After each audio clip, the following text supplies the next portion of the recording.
we were talking before we rolled the cameras. We were talking that this is perfect day for all of this. I just met a new sub about 3 weeks ago. We met for coffee first on neutral ground. Good safety stuff. I gave her mad love for having a person she had to text after coffee. Yeah. All the safety protocols Yes. for a first meet. Neutral ground. Have somebody checking on you afterwards. Yeah, all the things. Yes.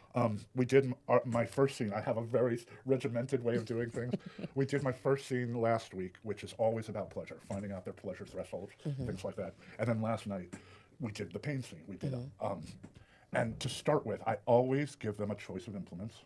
I laid out a ton of stuff, and we picked a few things.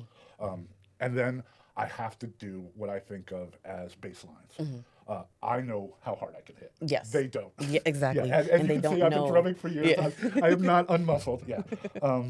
They don't know how hard I can They hit, do and not. I don't know what they can take. So those two things have to come into alignment. So I'm going to hit you lightly. Scale of 1 to 10. What was that? With 10 being never do that again. And I just find out where their baselines are, what they can take from me.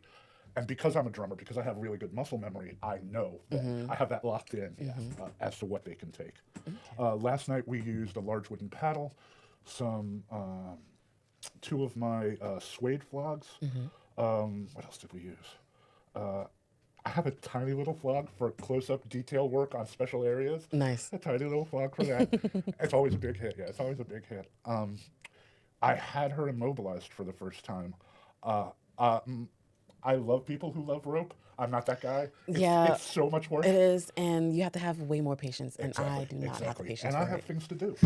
um, so what I'm I tiring of it. what I like to fall back to are cuffs, ankles and wrists, cuffs, and spreader bars. You know about spreader bars? Yes. Yeah, and spreader Yes. bars. I can have somebody immobilized in less than 5 minutes. Yeah. Yeah, it's definitely Yeah. a lot easier to do it like that. What amazed me, and this is another thing you don't know going into it, what amazed me was her capacity for pain.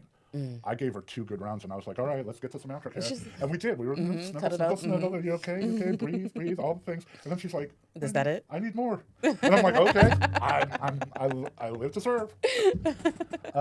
So yeah, we went through, I don't know, 4 or 5 rounds. She really nice. wanted me to lay into her last night. It had been years for her. So okay, so she's just coming back to the lifestyle. She's like, I after a miss it break. so much. Yes, absolutely, absolutely.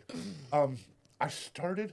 One of the things I always try to do is I start with my subs facing themselves. I have a full-length mirror in my bedroom that I have them put their hands on either side of when they're first taking any sort of beating, and I think it just gives them a reflection of what they're going through. Okay. And if I'm behind them and I can't see their face, I'm not seeing what's happening. Exactly. And so that mirror gives me, again, a baseline of what they can take. It's all part of finding out that baseline. So what would you do if they say, I don't want to stand in front of the mirror? What would I do? I would have to just pay particular attention to their facial expressions more than I normally would. Last night she wanted to use a ball gag, so I had to. She's like, "How am I going to do safe words?" And I'm like, "All right, 1 for yellow, 2 for red. Tap the bed if I'm not paying attention." Yeah, I have a whole subroutine for that. I've never thought about what I do without a mirror. I like to scene by candlelight, and so it would That be gets difficult. hot. It would be difficult without a mirror. It would. I incorporate a mirror. That may be one of the things I'm always going to do, and it's always going to be a requirement. I may override them there because it's not a question of whether or not they can move forward in the scene. They can move forward in the scene by overcoming that fear, and if I can get them to overcome that fear, all the better. Yeah, open up to being aware of what they're going through on that level that maybe they've never done before. I always thought it was great that women adopted during early feminism in the 70s the idea of taking a mirror and looking at their own parts, which they've probably never seen before. Taking a mirror and getting a real good look down there. I think that we don't in the lifestyle because so many times we're using blindfolds and things like that. I don't think we give enough weight to the visual aspect of what we do. Yeah. That's I can agree with that. Yeah, the candlelight, the mirrors, all the things, yeah, for me. Okay, nice. So now, I want to kind of break down the whole mindset of what it's like for impact play.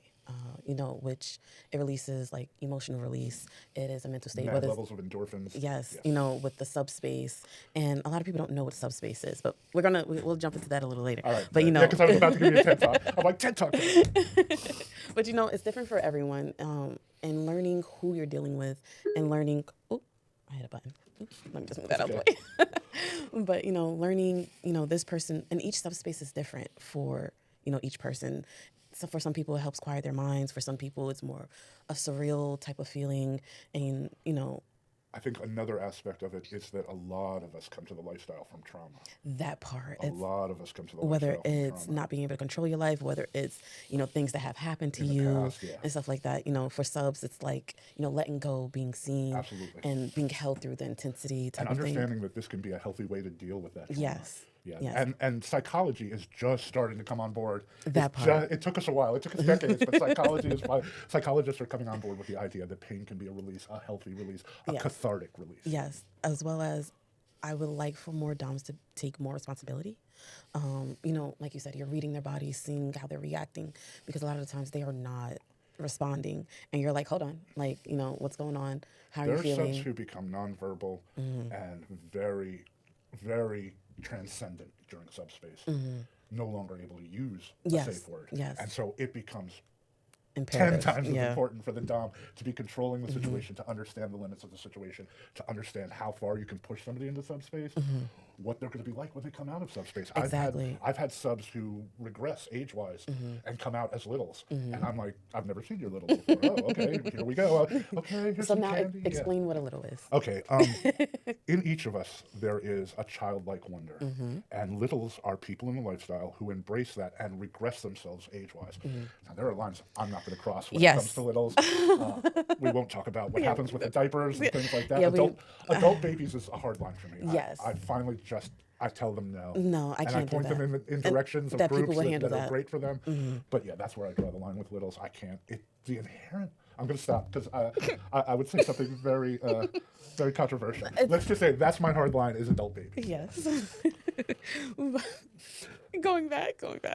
Some subs, sometimes they cry, sometimes they laugh, sometimes it's like such a big exhale, like, oh, I didn't know I needed that, or this is something I haven't experienced in, or I haven't experienced in a long time, like your sub, as well as making them feel like they're not broken for enjoying this. It's not too much. People say it's not that you loved wrong, it's that you loved the wrong person. So if they've had this experience with someone else and it wasn't a good experience, that person wasn't for you. And a lot of people don't understand that. You can have your kinks, you can want things, but if you're with the wrong person, it's going to feel wrong all the time.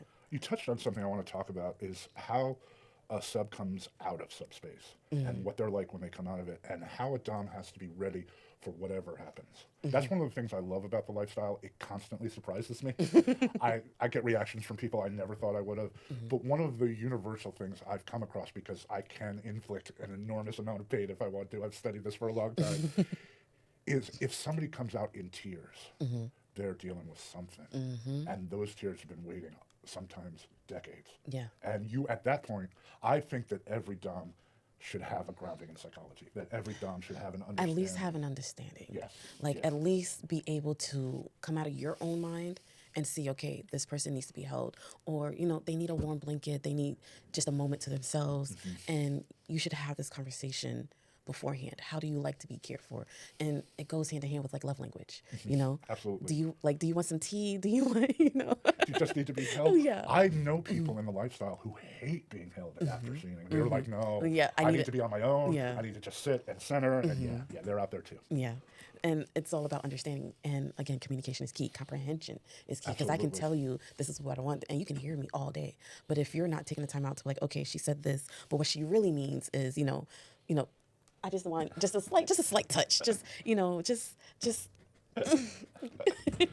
and not necessarily I want you on me. It's just I need to know that you're there. Yeah, there are people who don't like that clinging. There are people who need the clinging. Yeah, and it's a spectrum. Like almost everything in the lifestyle, Exactly. it's a spectrum. And it's funny because I've had a friend back in New York. She is a sub. Like, she loves the impact play. She loves the whole submissive thing. And when she's done, she needs like a fluffy blanket over her and to be held. And at first I was like, a fluffy blanket. Okay. But it's the sensation, it's the feel for it. You don't have to understand it. You just have to do it for them type of thing. For a long time, we were doing a BDSM night at Numbers, the nightclub here in You're town. giving out so much information. And so many locations, so many groups. They've stopped doing it there. The group is looking for a new place. It's a group that does suspension and they do shows. What was happening at Numbers was great. It would start with a shibari class. It would start with a rope class, and then there was a stage, and they would just do suspension, and there was crosses up there you could do impact play with. But what was most important was there were a couple of couches in the back of the club in the dark where you could go and do aftercare. That became sort of the aftercare area, and it was a little quieter. It's a nightclub, so what are you going to do? It was quiet. I would always bring a blanket. We're talking about blankets. I would always bring a blanket and have it waiting there for us and things like that. Yeah. Nice, nice, nice, nice, nice.